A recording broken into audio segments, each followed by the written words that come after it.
Today we are going to talk about based on two words. One is Dhamma and the other is Adhamma. Dhamma and Adhamma. Dhamma is it has a very wide range of meanings. Based on its context, it can be defined in many different ways. Dhamma, it could be all the teachings of Buddha's teachings, that is Dhamma. Or Dhamma can be truth.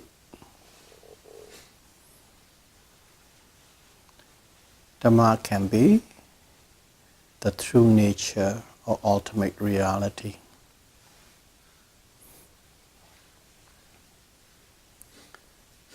Dhamma can be the true nature of mind and matter.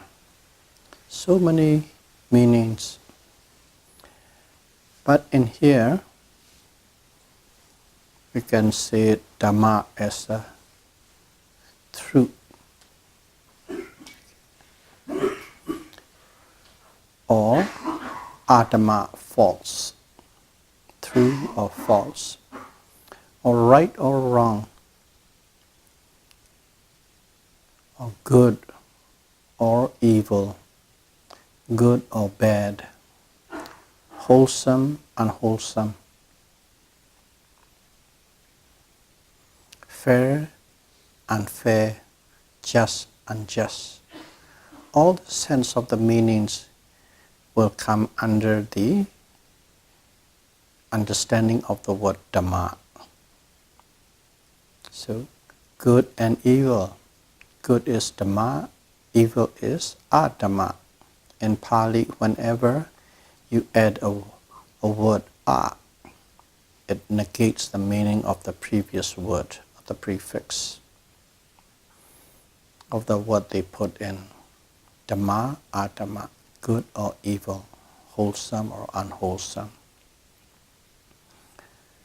And we are going to talk about it so that it applies to the human race, to humanity, regardless of creed, color, race, or religion.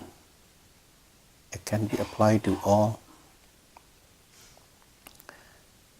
So Dhamma, Adhamma, good or evil, good or bad. And the one who practices Dhamma, it's called Dhammasari.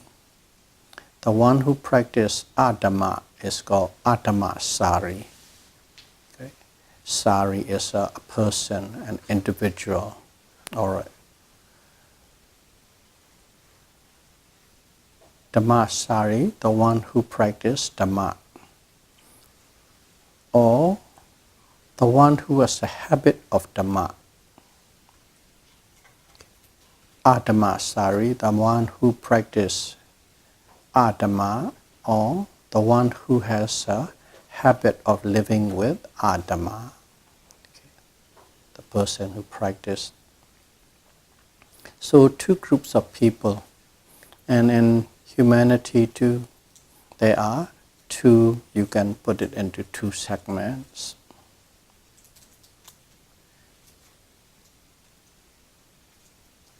So in here, what are these?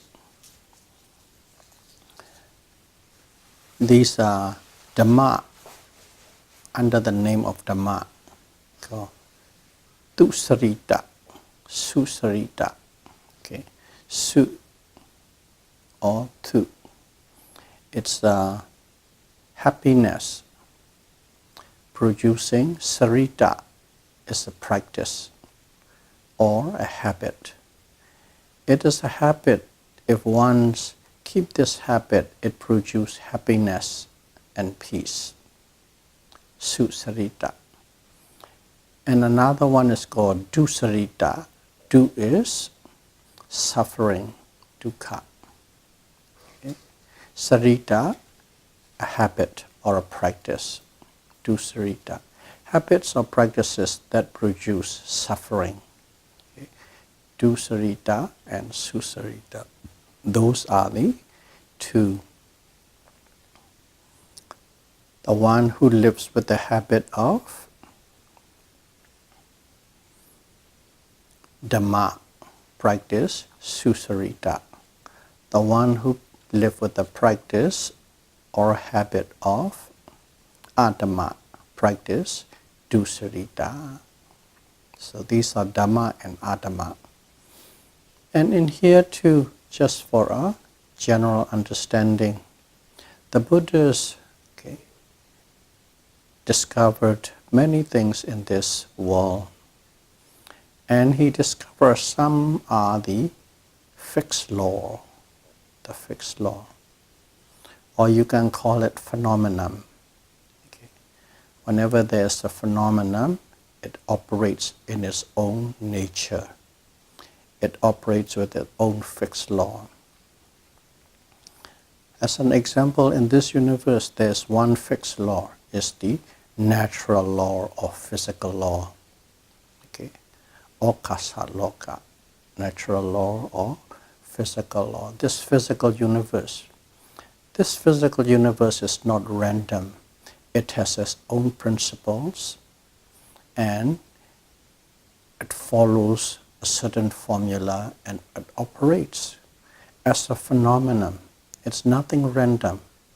It is mathematical precision. They have their law and the process, the phenomenon operates. And it stands by itself. Okay. It flows in its own order, in its own phenomenon. That's a law by itself. And there is a psychic law. Psychic law is also, it's of a mental. Okay, physical law is just the material. Psychic law is mental. And we know that is the mentality or mental process or mental phenomenon. The psychic law is when you developed this mental phenomenon to the very high degree. Okay? In other words, you explore. To put it bluntly, you practice jhana to the highest degree. And then you have a psychical power.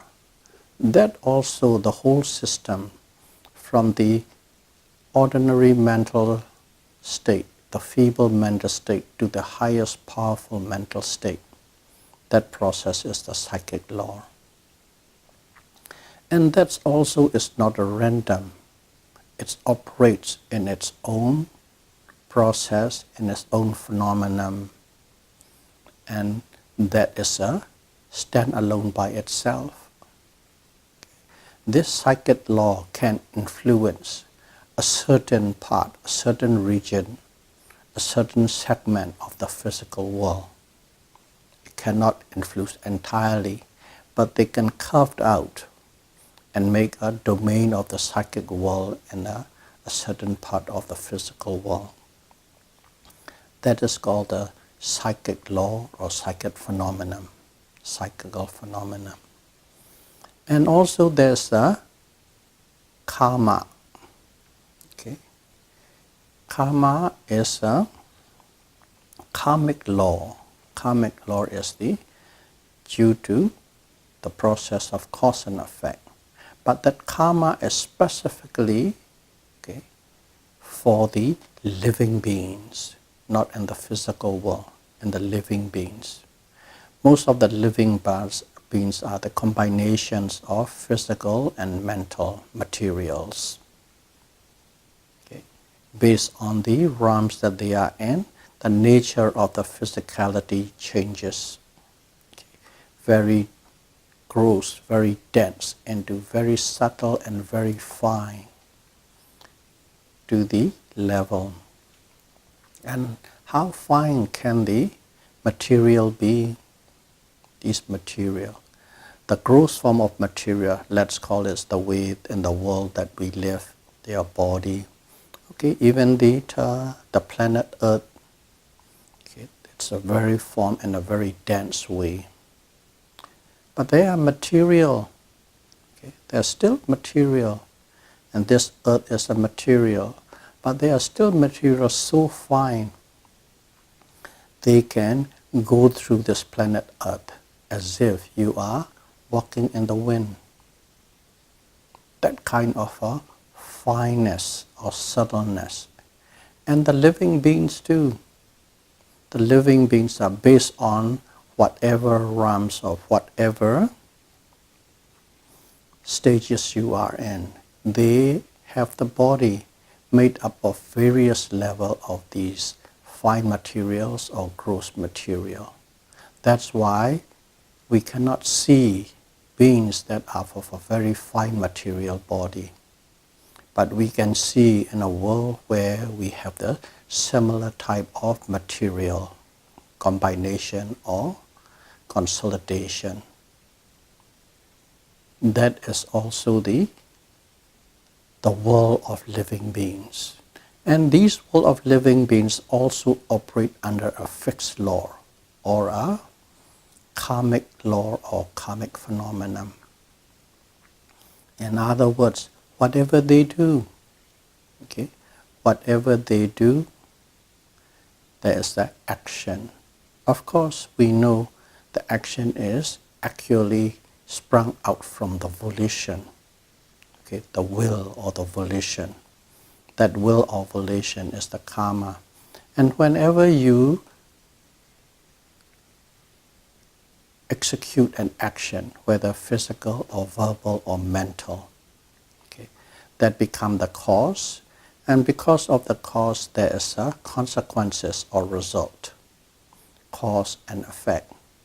The cause is karma, and effect is vipaka, karma vipaka. Cause is self. Karma itself is simply a cause. There's no result. But it's invariably followed by the result. So these kind of cause and effect is a karmic law. And this karmic law also is a fixed law and it operates on its own. Okay. So these are the fixed law, these are the fixed phenomena that the Buddha discovered. And also you can call it a Dhamma phenomenon or Dhamma law. Dhamma phenomenon or Dhamma law is, Buddha again too, he just looked into this world, the world we live in, and he find a certain set of system that it works. And of course, he has to delineate it, enumerate it, and then turn around and teach us to understand so that it can be used practically in the way we live. This Dhamma law is also this Dusriya and Tusriya that we just talked about. So this Dusriya, okay, simply translated, suffering producing habits. And if you practice or if you live with this Duchiriya or Adhamma, if you live with Adhamma, definitely suffering will follow. Okay? Suffering will follow.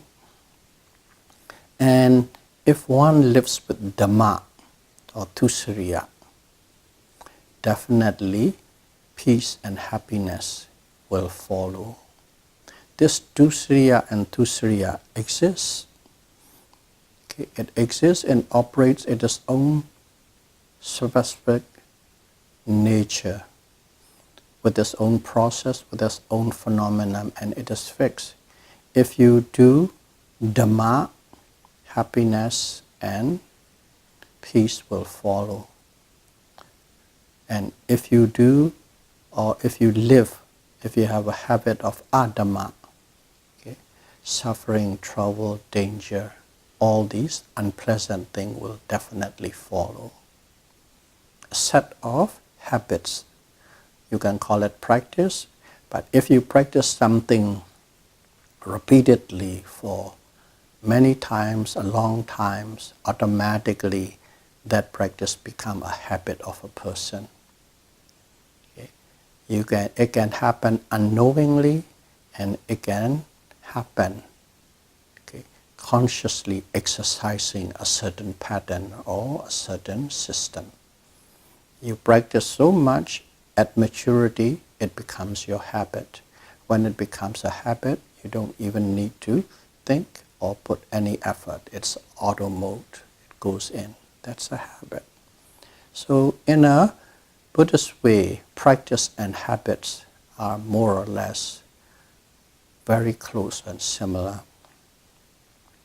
If you say practice, you are creating a habit. If you say a habit, you have practiced so many times so that it become a habit. So in here, that's why one need to have a habit of Dhamma, and those people are called Dhammasari. And the people who lives with the Dusriya, who practice Dusriya, who has the habit of Dusriya, is called Adhammasari. So that is also a fixed law, and he found it, and it is in the nature. It always operates in the worlds of living beings with the perfect, fixed, constant system. That's the way it goes. So it has to operate that way. These are the natural laws. It operates in this universe on its own. Nobody is doing it. Nobody is fixing it. Nobody is creating it. There's a system, the physical phenomenon and mental phenomenon. Those are the two. And within there, there's a certain set of system. One is the physical law, another one is the mental or psychical law, and the third one is the karmic law, and the fourth one is the Dhamma and Adhamma law. These are the fixed law. And she showed us, the Buddha showed us and taught us how to use, how to live, and how to operate. So it's very simple.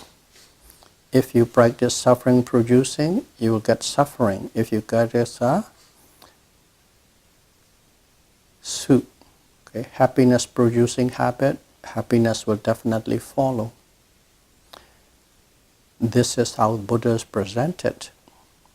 But at the same time, there are many beliefs and many systems and many point of view, opinion in this world.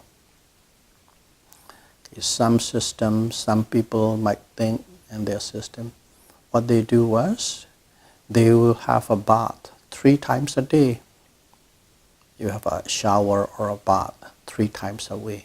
And the reason is, if you have a bath 3 times a day, it will wash away all the dirt. Not just the physical dirt, also the mental dirt. In other words, all the negative things that you have done, it can be washed away by taking bath 3 times a day. The more you take a bath, the better. In other words, you can cleanse yourself, cleansing. Some believe in that way. And some, they might be doing a lot of negativities, hurting, harming, violence, cruelty, and so on.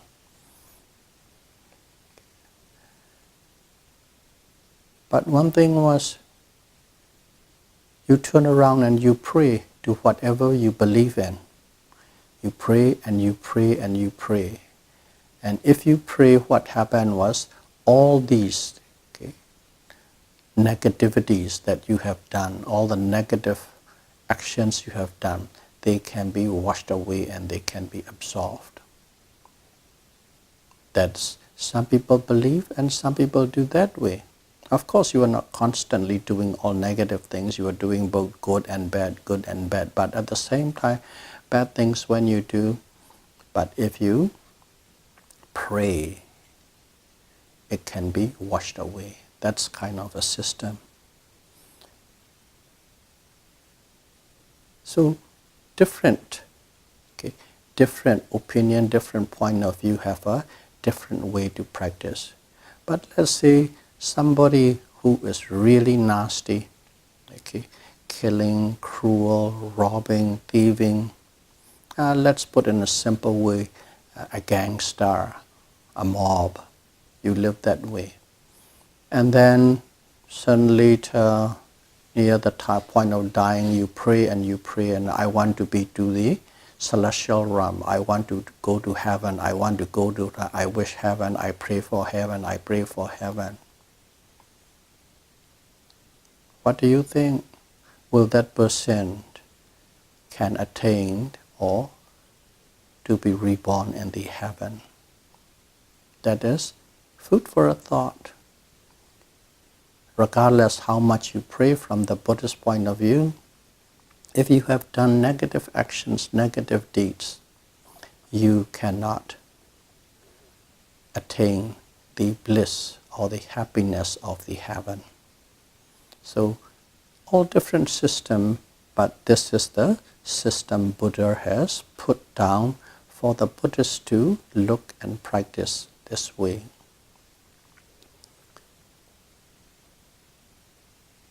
So in here, we have touched the certain laws that operate in the universe, and one of the law is Dusariya, Dhamma and Adhamma. Dhamma and Adhamma, and how things can follow.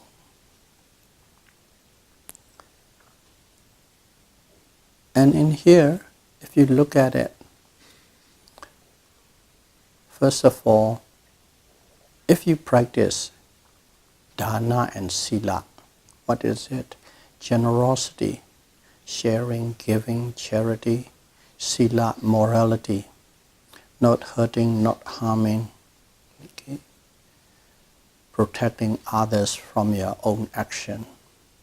And if you have these two systems as a part of your habit, what happens is you will definitely be reborn in the human world or in the heavenly world.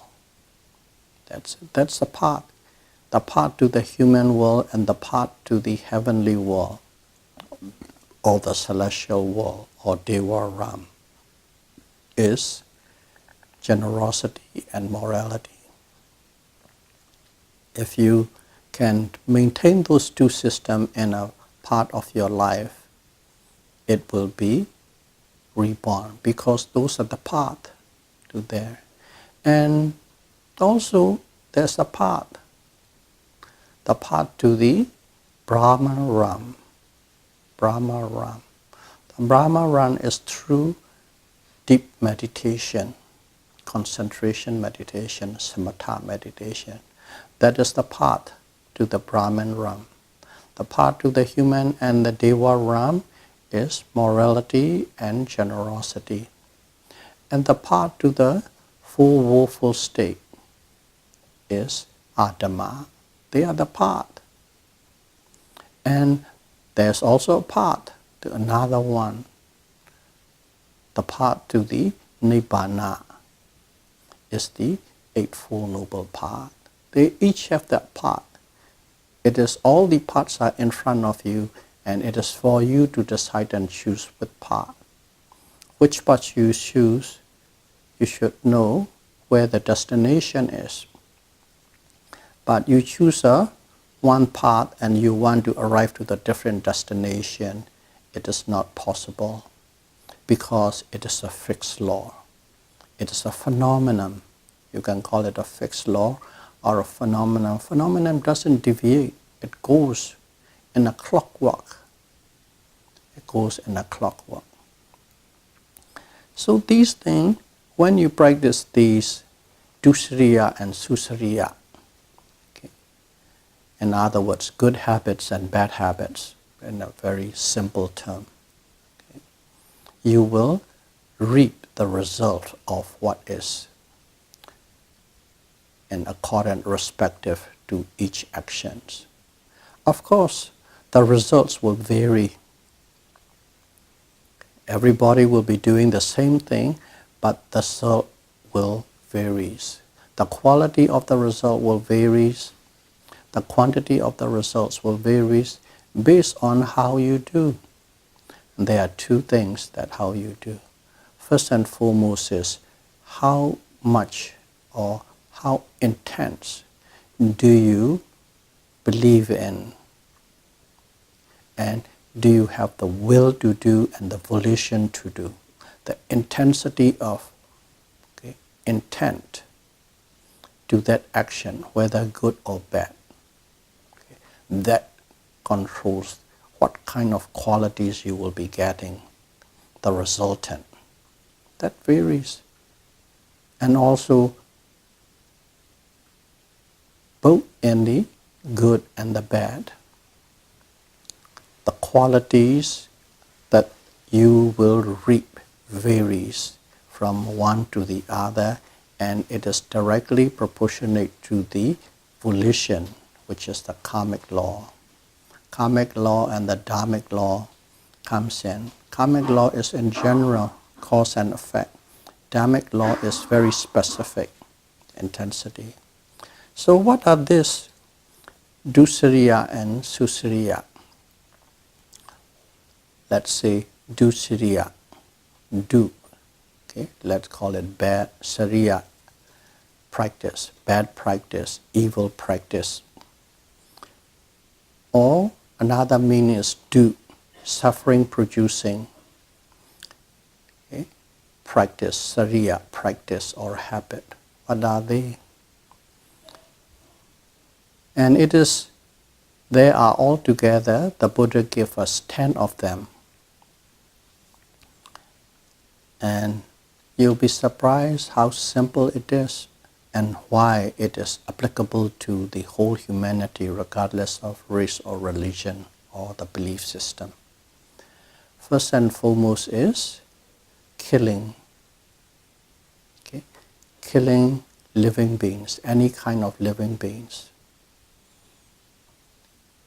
And we know killing living beings, it produces suffering. It hurts, it harms others. In fact, it also hurts and harms the person who is killing. The mentality or the peace of that person, you cannot attain the peace that much anymore. That is, killing is one of the dusariya, suffering producing habits. And adena dana, you already know. Adena dana is taking that is not willingly giving, stealing, robbing, extortion, and so on. That is also suffering producing. It's create a lot of suffering to people who are the victims. And also the third one is kamesu mechachara, sexual misconduct. That also produce suffering. Okay. So these are the come back into the precepts level. This dusariya, okay, bad habits or suffering producing habits. And those three are all physical. Okay, killing, stealing, and sexual misconduct. They are produced physically through physical deed. And the next one is, in general we call it a musawada, but it is divided into 4 segments, each one. So the Buddha just doesn't give, he never gave just like an unwavering statement. He taught you with full compassion in details so that you won't have any trip to fall in or a loophole to fall down.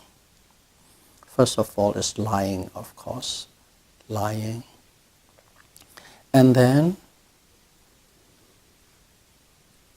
slander. Slander is a verbal techniques used to split and divide people who are united, people or groups or country.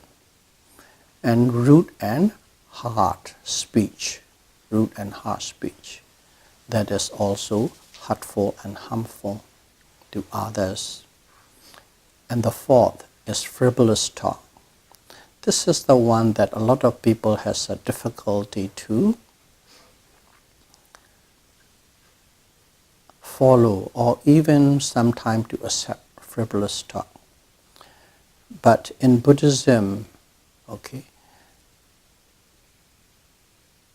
if I may put in a modern term, they have an abhorrence towards waste. Abhorrence towards waste. If you look at the sutra, even spilling 1 or 2 grains of rice, Buddha corrected. Not just from one waste level and from all around it, but it's a waste. And among all the waste, the worst waste of all is time. The worst kind of waste of all is time.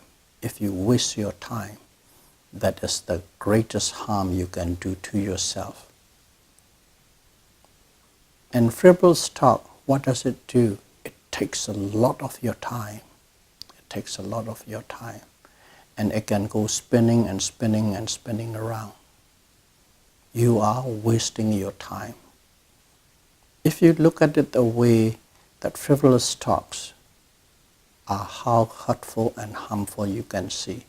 Some people don't or cannot accept frivolous talks are like that. In fact, some psychiatrists or psychology may say that's good. In a certain way, it releases this or release emotions or and so forth and so on. But frivolous talk, from one point of view alone, is a waste of time. You are wasting your precious time. You have a very limited time in this life. Very limited time.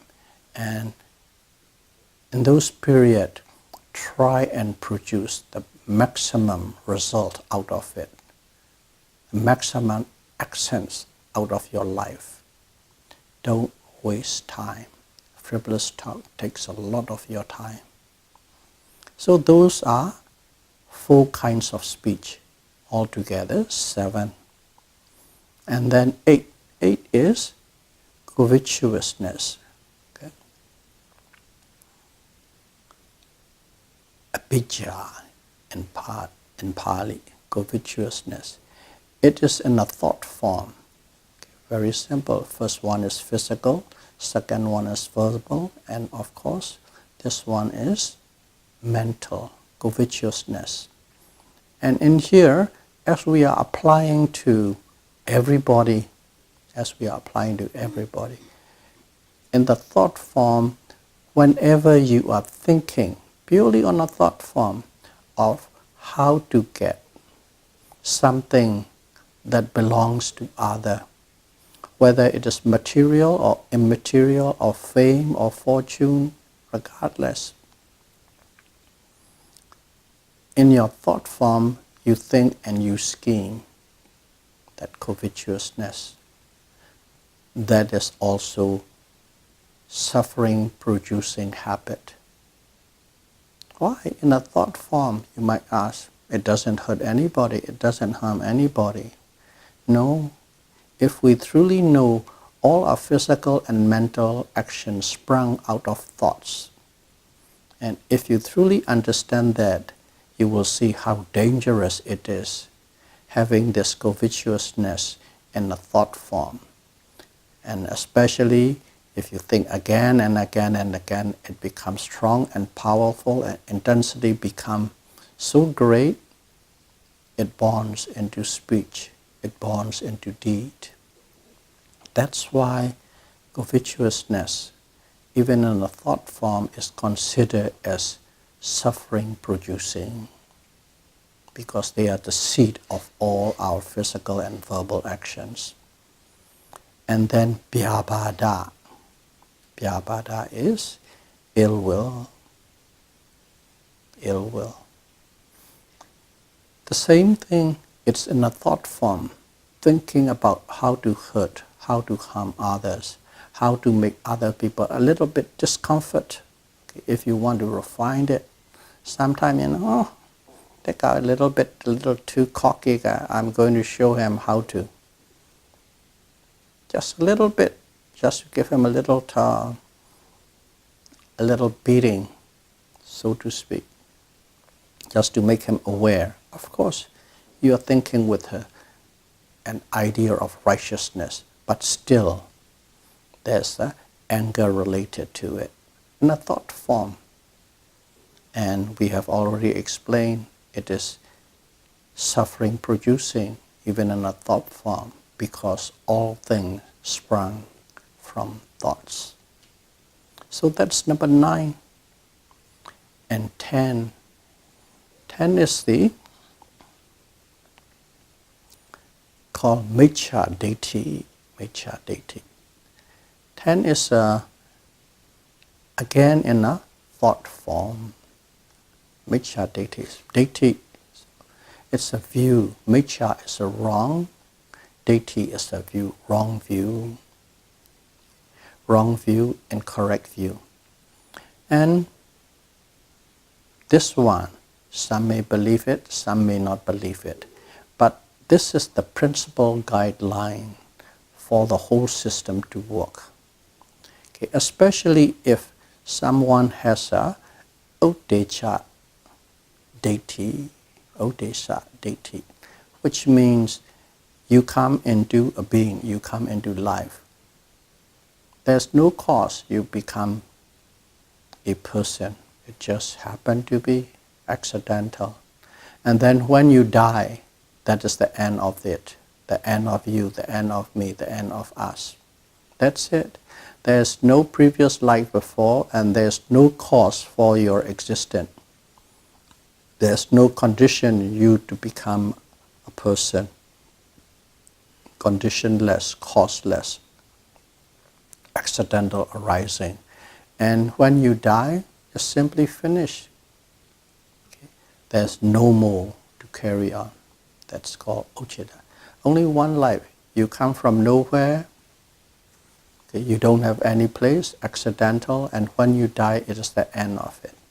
And that belief, from the Buddhist point of view, is very dangerous. And if you truly believe in it, okay, what you will do is you will maximize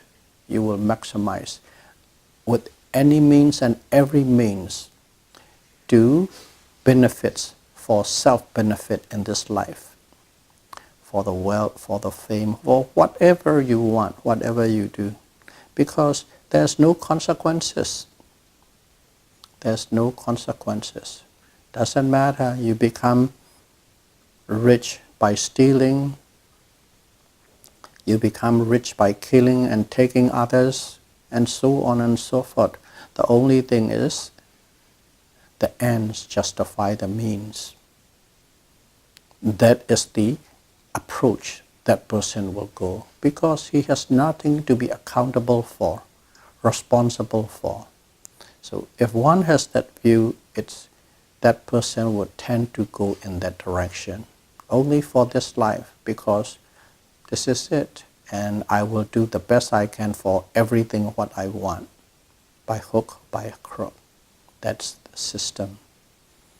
So that one, okay, is the wrong view.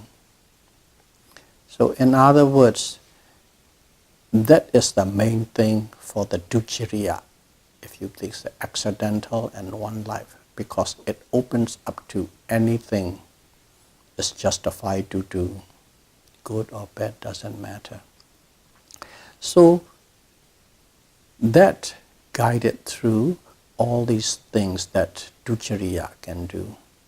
You will kill, you will steal, you don't care about sexual misconduct, you will lie and cheat and slander, and you will think and scheme in whichever way you could to possess other people's belongings, and you will be scheming how to hurt and harm and kill. That's automatically all these previous 9 will go if you believe in the Udecca Ditti. That's life is accidental and at the end there's nothing. No accountability, no responsibility. So that is dukkha, suffering from Buddhist point of view, suffering producing habits. But you don't have to be a Buddhist to believe or to practice in these things. Okay? The bad one. If you practice, there are lots of people who practice the bad one. That's called Adhammasari. The one who lives or practices with Adhamma. And then Susrita. Susrita is simply put, you can reverse everything. This 10 of the dukkha. Refrain from killing, refrain from stealing, or refrain from taking that is not giving. Refrain from sexual misconduct. Those are the physical deeds. Refrain from telling lies. Refrain from slander. Refrain from rude and harsh words. Refrain from frivolous talk, unbeneficial, unsuitable, inappropriate talks. And refrain from having covetous thoughts. And refrain from vyabhada, thoughts that are associated with ill will. And deity. Deity is the view. The correct view is what? There is a existence before this life. Okay? You come to be in this because of all the actions you have done. That is the driving engine. That driving engine brings you to this life. And all the things that you are doing now, that become the driving agent. Those are the actions, physical, mental, and verbal actions. Things they do. They do not just simply finish when you finish doing. Those are the causes. Whenever there are causes, there must be effect. These effects will follow. And these actions, these causes will produce a next life, which is the effect of these actions. So that's how it goes. Okay? Cause and effect, cause and effect. Previous life is the cause and current life is the effect. The actions of current life is the cause and the existence of next life is the effect. And in there, if you are producing Dhamma, okay, Dhamma or Susriya, happiness producing actions, the next life will be a happy one. And if you are living with Adhamma, suffering producing habits and actions, the next life will be full of suffering. Not only next life, some actually blossom or reap the fruits even in this life. So that is Dhamma and Adhamma. And you don't have to practice these habits or these 10 kinds of suffering producing habits and 10 kinds of happiness and joy producing habits. You don't have to be a Buddhist. You simply have to be a human being who has an objective, who wants to be happy or not happy or produce happiness. If you truly understand that, you will be lining up your life. You will streamline yourself to live with this happiness producing habits, which you will receive the result right now as well as in the afterlife. So may all of you be able to keep your life without suffering and full of happiness and peace by following the path of Susriya, happiness producing habits or practice in this very life. Sadhu, Sadhu, sadhu. Buddham puchemi.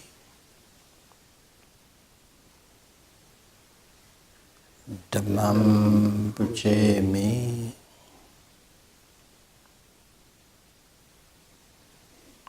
Sangham